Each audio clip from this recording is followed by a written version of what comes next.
Kaag sa numero 1 sa mga balita, subong nga adlaw.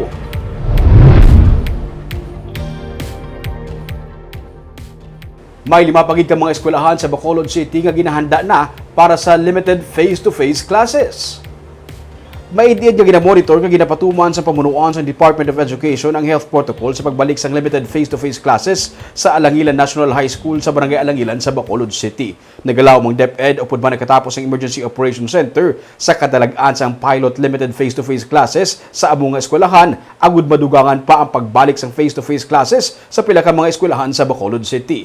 Nalakip sa 5 ka mga eskwelahan nga ginahanda para sa posible pagbalik sa limited face-to-face classes ang Don Alberto Arceo Elementary School kag Rafael Alunan Elementary School sa Barangay Alangilan. Ang Father Gracian Murray Integrated School, Asuncion Lizares Elementary School kag Vista Alegre Granada Relocation Elementary School sa Barangay Granada.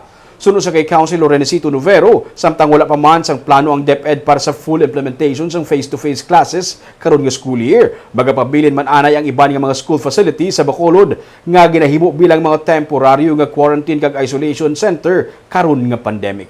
Until they are needed. Wala man lang ginakinanglan para imo-on yung classroom. And then, kung kinanglan naman imo-on facilities for quarantine or isolation, magkapit magyapon natin.